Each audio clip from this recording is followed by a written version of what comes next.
Hola, bienvenidos y bienvenidas de nuevo a todos y a todas a esta aula virtual. Como ya vimos en vídeos anteriores, desde los orígenes de la historia de la química se han intentado representar los diferentes compuestos por medio de fórmulas.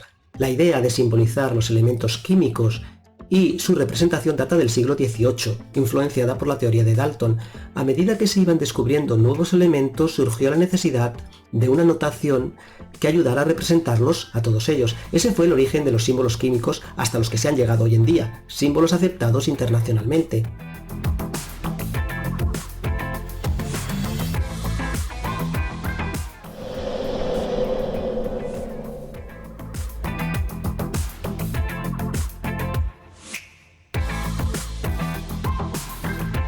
Representamos los elementos a través del símbolo del átomo que los constituye. Sustancias puras se pueden representar a través de fórmulas que expresan la composición de dicha sustancia. Para esto se utilizan los símbolos de los elementos que la constituyen, con unos subíndices que nos informan del número de átomos que hay de cada elemento. La fórmula de la sustancia nos informará de si dicha sustancia es un elemento o un compuesto. Si en la fórmula hay un solo símbolo, puede representar un elemento, por ejemplo el hierro, el cobre, el aluminio o el helio, mientras que si hay dos o más símbolos se trata de compuestos, por ejemplo el cloruro de sodio, el agua o el óxido de cobre, en este caso óxido de cobre 1. La fórmula molecular de un compuesto representa la molécula de dicho compuesto. La letra N es el símbolo del nitrógeno y representa un átomo de nitrógeno. Pero N2 representa una molécula del compuesto nitrógeno. De la misma manera, la fórmula de un compuesto representa su molécula, aunque en el caso de sustancias cristalinas o compuestos iónicos, la fórmula solo representa la relación de la cantidad de átomos que la componen. Por ejemplo, en el caso del cloruro de sodio, esta relación es 1 a 1, un átomo de sodio por cada átomo de cloro.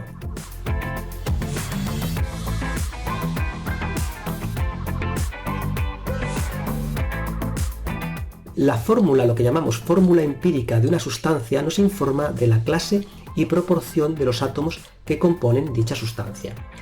En un compuesto, la fórmula empírica representa la relación más sencilla que existe entre los átomos de dicho compuesto. En algunos casos, la fórmula empírica coincide con la fórmula molecular, como sucede por ejemplo con el caso del agua, o de compuestos iónicos como el cloruro de sodio que vimos antes. Pero en otros compuestos, como por ejemplo el benceno, la fórmula empírica no coincide con la fórmula molecular. En el caso del benceno, la fórmula empírica es CH, mientras que la fórmula molecular es C6H6. Podemos obtener la fórmula molecular a través de la fórmula empírica y de la masa molecular del compuesto. Veremos más adelante en este vídeo cómo se obtiene. En el caso de elementos o cristales formados por un solo tipo de átomo, empleamos la llamada fórmula empírica, por ejemplo, el hidrógeno, el carbono, el hierro o el azufre. Cuando se trata de representar una molécula, utilizamos la llamada fórmula molecular, donde indicamos mediante subíndices el número de átomos presentes que forman la molécula.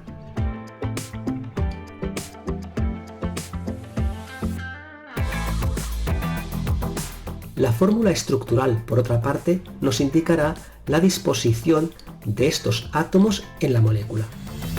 Entonces, designamos los compuestos por medio de lo que llamamos fórmula empírica, donde hacemos constar los símbolos de los elementos que forman el compuesto y escribimos como subíndices de cada elemento el número que expresa las proporciones en las que se encuentran estos elementos. Los subíndices mostrarán la relación más sencilla posible entre ellos. La fórmula molecular, por otra parte, nos indica los átomos que realmente están presentes en el compuesto o sustancia. Y luego tenemos la fórmula estructural, que tal y como dice su nombre, nos va a informar de cómo están distribuidos y colocados los átomos en la estructura del compuesto. Se emplean diferentes tipos de fórmulas estructurales.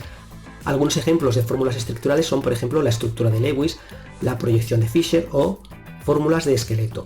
Aquí, por ejemplo, vemos representada la molécula de etano a través de la fórmula estructural. Vamos con un ejemplo. Vamos a representar ahora el butano por medio de su fórmula empírica. Tenemos aquí dos formas diferentes de representar la estructura del butano. El butano es una molécula que contiene 4 átomos de carbono y 10 de hidrógeno.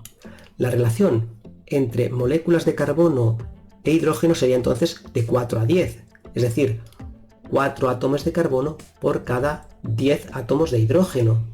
Pero esta no sería la relación escrita de la forma más sencilla. Vemos que tanto el 4 como el 10 son múltiplos de 2. Podríamos dividir ambos números entre 2 y la relación seguiría manteniéndose. La relación entre ambos átomos en la misma molécula sería de 2 a 5. Es lo mismo que decir que tenemos 4 átomos de carbono por cada 10 de hidrógeno, que decir que tenemos 2 átomos de carbono por cada 5 de hidrógeno. Ambas expresiones nos dan la misma proporción de átomos de un elemento respecto al otro. Y hemos dicho que la fórmula empírica la tenemos que expresar como la relación más sencilla entre los átomos. Por tanto, la fórmula empírica del butano sería C2H5. La fórmula molecular, por otro lado, nos informa del número total de átomos que forman parte del compuesto. En este caso, la fórmula molecular del butano será C4H10, ya que esta molécula está formada por 4 átomos de carbono y 10 de hidrógeno. Pongamos otro ejemplo, el benceno, compuesto que está formado por 6 átomos de carbono y 6 de hidrógeno. Su fórmula molecular es C6H6, contiene 6 átomos de carbono y 6 de hidrógeno, y su fórmula empírica es CH, ya que la relación entre átomos de carbono y de hidrógeno es de 1 a 1. Hay el mismo número de átomos de carbono que de hidrógeno. En cuanto a su fórmula estructural tendría esta expresión que tenéis aquí. Entonces tenemos varias maneras de representar elementos y compuestos, hemos dicho. Tenemos la fórmula empírica cuando representamos elementos, átomos, redes cristalinas y también moléculas. Esta nos da información sobre la relación escrita de la forma más sencilla en que se encuentran los átomos. Por ejemplo, compuestos formados por la unión de un metal y un no metal son compuestos esencialmente iónicos y sus fórmulas son empíricas. Luego tenemos la fórmula molecular que nos informa sobre el número de átomos que forman parte de dicha molécula. La fórmula molecular se aplica a sustancias moleculares y nos indica con los subíndices de cada elemento el número de átomos presentes de cada uno de ellos. Compuestos formados por la unión de dos no metales son compuestos moleculares y su fórmula es molecular. Y luego tenemos la fórmula estructural, que nos da información sobre la estructura de la molécula y de cómo se encuentran distribuidos los átomos de los elementos constituyentes del compuesto en el espacio.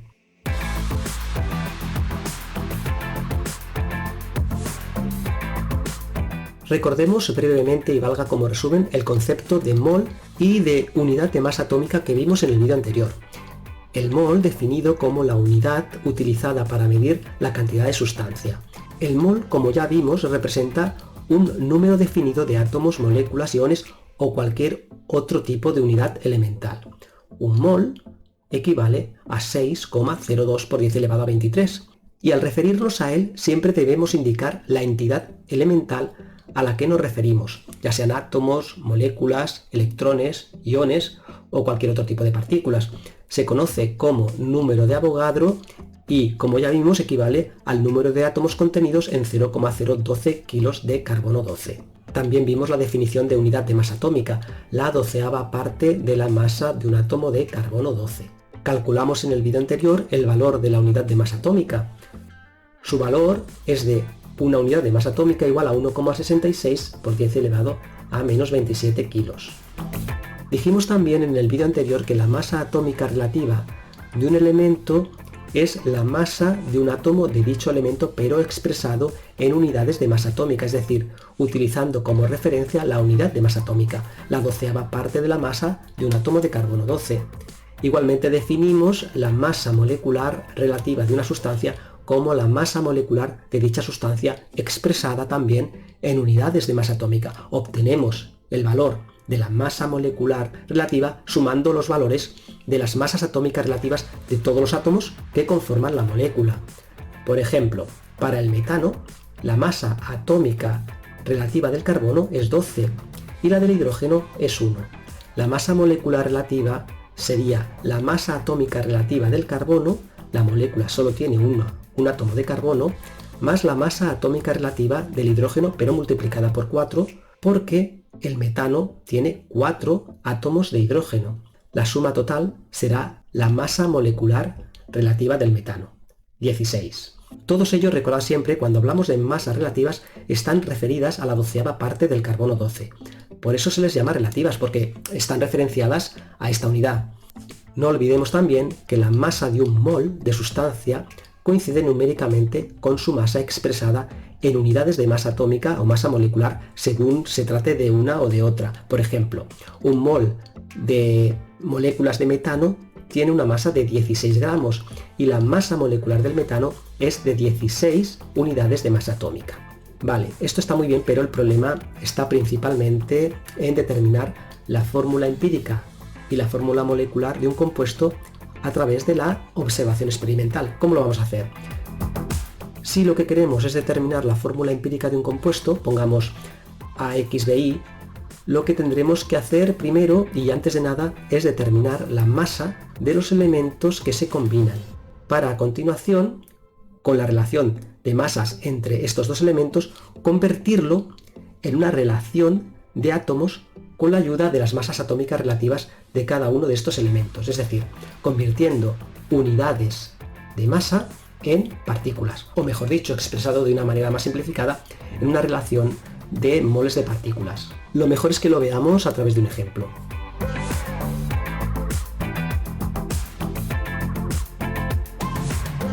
Supongamos que nos dicen que determinemos la fórmula empírica del eteno, conociendo la composición centesimal de cada uno de los átomos que conforman este compuesto. La composición centesimal del eteno es de un 85,6% de carbono y de un 14,4% de hidrógeno. Por tanto, sabemos que en 100 gramos de eteno hay 85,6 gramos de carbono y 14,4 gramos de hidrógeno. Por tanto, la relación en masa entre el carbono y el hidrógeno es de 85,6 frente a 14,4. A través de las masas atómicas relativas del carbono y del hidrógeno podremos determinar el número de partículas que tendrán de cada elemento los 100 gramos de compuesto. Recordemos el concepto de mol. Un mol de partículas equivale a 6,02 por 10 elevado a 23 partículas, pero tal y como definimos antes, un mol de partículas de un elemento equivale a su masa atómica relativa, es decir, que todas esas partículas, 6,02 por 10 elevado a 23, equivaldrían a la masa atómica relativa. Un mol de átomos de carbono equivale a 12,01 gramos y un mol de átomos de hidrógeno equivalen a 1,008 gramos de hidrógeno. Entonces, tenemos las equivalencias siguientes. Un mol de carbono es igual a 12,01 gramos de carbono y un mol de hidrógeno es igual a 1,008 gramos de hidrógeno. Utilizando estos valores como factores de conversión, podemos convertir los gramos a moles de partículas. Una vez tenemos los moles de partículas, sabemos la relación entre moles que hay en la molécula. 14,3 moles de hidrógeno frente a 7,13 moles de carbono. Para simplificar esta relación, lo que tenemos que hacer es dividir ambos valores por el menor de ellos. Y la relación nos quedará 2,01 moles de hidrógeno frente a un mol de carbono. Según el resultado obtenido, tendríamos en la molécula 2,01 átomos de hidrógeno por cada átomo de carbono. Para escribir la fórmula empírica necesitamos una relación de números enteros. El hecho de no obtener exactamente un valor de 2 frente a 1 puede deberse a errores experimentales en la determinación de la composición centesimal. Tendríamos entonces en la fórmula empírica un átomo de carbono y 2 átomos de hidrógeno. Y podemos expresar entonces la fórmula empírica del eteno como CH2. Podemos ver otro ejemplo en el que nos da la composición centesimal de una molécula un poco más compleja. Por ejemplo, nos dicen que un compuesto tiene una composición centesimal que es la siguiente: 60% de carbono, 4,48% de hidrógeno y 35,5% de oxígeno. Y nos piden la fórmula empírica de dicho compuesto. Por tanto, sabemos que en 100 gramos de este compuesto hay 60 gramos de carbono, 4,48 gramos de hidrógeno y 35,5 gramos de oxígeno. ¿Vale? Entonces hacemos lo mismo que antes. Pasamos con la ayuda de las masas atómicas relativas de gramos a moles de partículas. Un mol de carbono son 12,01 gramos de carbono. Un mol de hidrógeno son 1,008 gramos de hidrógeno. Y un mol de oxígeno son 15,999 gramos de oxígeno. Ahora dividimos todos estos valores obtenidos por el menor de ellos. El valor más pequeño es el de moles de oxígeno. Dividiendo los moles de carbono entre los moles de oxígeno, obtenemos 2,25 moles de carbono por cada mol de oxígeno. E igual con el hidrógeno. Obtendremos 2 moles de hidrógeno por cada mol de oxígeno. Según el resultado obtenido, tendríamos en la molécula 2,25 átomos de carbono por cada átomo de oxígeno y por cada 2 átomos de hidrógeno. Pero para escribir la fórmula empírica necesitamos una relación de números enteros. Debemos convertir esta relación de números en una relación de números enteros. ¿Cómo lo haremos? Podemos expresar el valor decimal en forma de fracción en el caso del 2,25. 2,25 es igual a 2 más 0,25. Aquí 0,25 es igual a un cuarto. Y la suma de 2 más un cuarto son 9 cuartos. Por tanto, 2,25 es igual a 9 cuartos. O lo que es lo mismo, si multiplicamos 2,25 por 4 obtenemos 9. Si multiplicamos el primer valor por 4 nos dará 9. Y también deberemos multiplicar el resto de valores por 4 para mantener la misma proporción de átomos en la molécula, y así obtendríamos el valor de la fórmula empírica del compuesto. Esta es la fórmula empírica de nuestro compuesto. Pueden existir diferentes compuestos con la misma fórmula empírica, por lo que a través de la fórmula empírica sería difícil averiguar de qué compuesto se trata. Por ejemplo, CH es la fórmula empírica del etino, pero también es la fórmula empírica del benceno.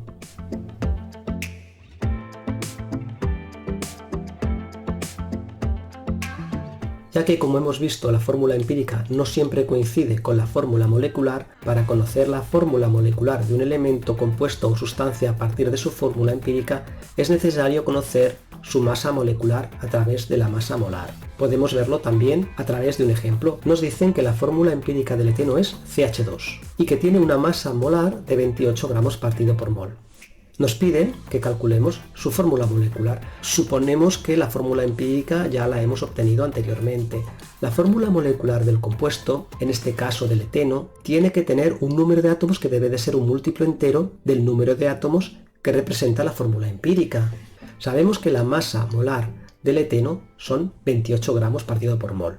La masa atómica relativa del carbono es 12 aproximadamente y la del hidrógeno es aproximadamente 1 gramo partido por mol. Podemos tomar estos valores aproximados ya que el margen de error no se va a disparar demasiado. Por lo tanto, la masa molar para nuestra fórmula empírica es de 14 gramos partido por mol. ¿Cuántas veces es más grande la masa molar del eteno que la de nuestra fórmula empírica? Vemos que es el doble, es decir, habrá el doble de átomos de carbono y de hidrógeno en la fórmula molecular que en la fórmula empírica. La fórmula molecular siempre tendrá un número de átomos que serán múltiplos de un número entero de la fórmula empírica. En nuestro caso es 2. La masa molar del eteno es el doble que el de la fórmula empírica. Luego multiplicamos por 2 todos los átomos de la fórmula empírica y obtendremos nuestra fórmula molecular. Fácil, ¿verdad? Bueno, hasta un próximo vídeo. Yo soy Marcos, un saludo a todos y nos vemos. Chao.